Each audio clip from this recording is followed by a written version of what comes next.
Okay guys, I found it. This is the absolute biggest ship in Starfield and has a frightening amount of power. So I'll show you exactly where I found this capital ship, the first one I've ever seen in this game. I'll show you what you get when you take them down and a little trick you can do so you can actually steal it for yourself. Okay, here's what you have to do. First, enter the map screen. Now when you're in the system view, look out for the ship icon. This is a black icon of a ship that will be in orbit next to a planet. But there's something you should know about these ships, and that is legendary ships are incredibly rare. So this ship icon is not something you will see often. And even if you do find the ship icon, it doesn't necessarily mean there'll be a legendary ship there. Sometimes when you visit the location where a ship icon is, instead you'll find a random NPC ship that has a quest to give you. So the ship icon just means there's a ship of interest there, basically, rather than guaranteeing a legendary ship encounter.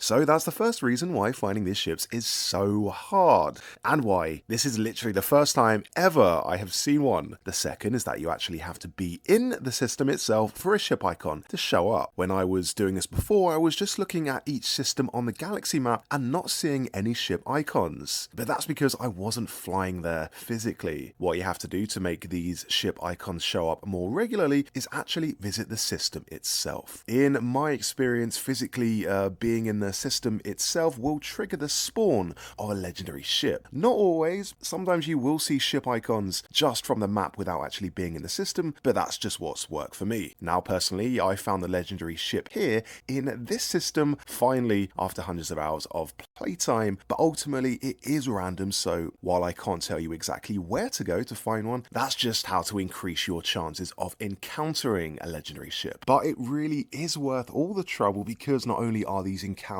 epic, but you are very well rewarded for your efforts. And here we have the ship itself. This one is called the Varun Shroudbearer, and it is the huge capital ship of the Varun, or Varun, however you choose to pronounce it. There are actually 3 legendary ships in Starfield, so there are 2 others in addition to this, and each one is unique. They are also known as Class M ships, M standing for massive. The second is the Ecliptic Battleship Camulus, which is the capital ship of the Ecliptic, and the Spacer Scavenger Blatodia, which, as you can imagine, is the capital ship of the Spacers. So what is the point of them? Why are they even around if the chances of running into them are minimal? Well, with each one, they will have thousands of credits on them, as well as around 6 ship parts and 1500 XP for destroying them. So you can choose to fight them in order to get your hands on all of that. And that alone is worth it. And just the experience of seeing these in person is also very memorable. You will notice the legendary ship isn't hostile at first though, so you can fly up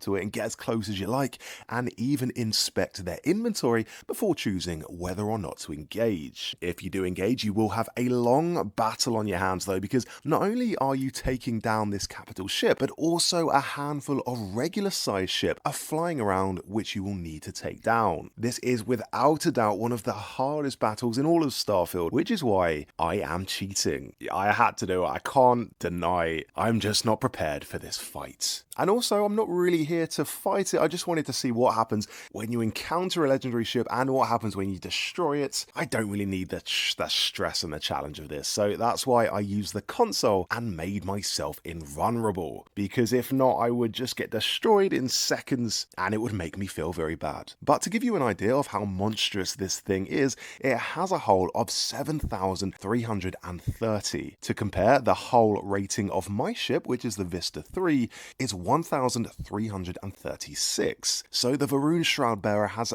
pretty much 7 times better defense than my ship, which is one of the best ships that you can pilot in the game. But check this out, it's also got room for 87 crew. Comparatively, my ship has room for 6, and that is the maximum amount of crew you can have on a ship. Literally 87 rooms on this thing. That doesn't really mean anything practically though, because you can't actually board the Shroudbearer and look around. So those 87 crew members are entirely imaginary. The only way you can have a look inside this thing is by entering the camera mode and flying around. And as you can see, it's not really a working ship at all. The interior hasn't been modelled, so no, you can't fly this thing. It's just meant more as a challenging thing you can try and take on and destroy, rather than something you can steal and have as your own personal craft. It would completely break the game, to be fair. Like, imagine trying to land this at literally any landing pad. The ship vendor would be crushed instantly. But there is a way you can fly this thing if you're playing on PC. All you have to do is open the console and type in this. Typing this into the console will treat this as your new home ship. And yes, you can fly it because, as you'll notice, the ship actually uses some normal sized ship parts. Like, the bridge is actually the bridge you can put on your own ship. So it's fully functional and you can fly the ship from this bridge. Now, this method of using a console command doesn't always work, so it is a bit inconsistent.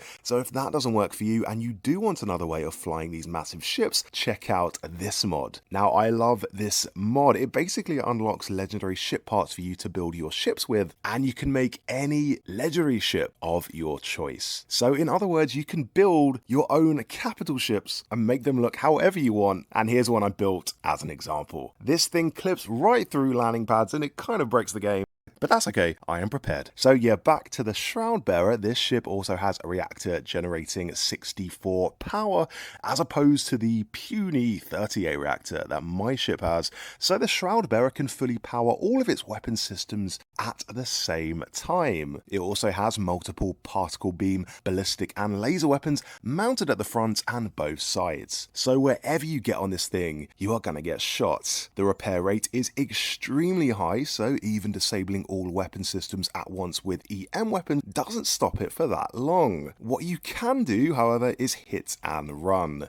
As with any legendary ship, the Shroud Bearer does not repair itself if you leave the star system. So a good tactic is fire on them as much as you feel comfortable doing, then get yourself to a new system before they can blow you up, and then go back to them and repeat, chipping away at their health. You don't have to take these ships down in one go, just kind of treat this like an ongoing project you can keep plugging away at over time, and you will eventually be victorious. There's no time limit, and once you've seen the ship, it stays there for good and will not disappear. So don't be worried that you're going to have to chase this ship from system to system. You will not lose this ship. Something you don't want to do against this ship is use lasers. Since Shroud Bearer has no shield, laser weapons are almost completely ineffective. So instead of lasers, use ballistic weapons. These are the most effective weapons against a ship's hull. As well as that, I recommend using long-range weapons to deal them damage from distance. You don't want to get too close to this thing and start trading shots. Good long-range weapons to use are particle beam weapons and missiles, which you can fire from 3 to 4 kilometers away. So snipe them at range with particle beams and missiles. Keep doing that and eventually you will take this thing down and get your rewards. So if you've been playing Starfield for a while and you want a completely new experience, go on the hunt for one of these 3 massive legendary ships and put your dogfighting skills to the test, which is more than I can say because I didn't use any of my skills. I just straight up cheated. But anyway, let me know how you get on with that in the comments, or if you've already found these ships, let me know how that went for you. Thanks so much for watching the video, and for more Starfield guides, subscribe to the channel.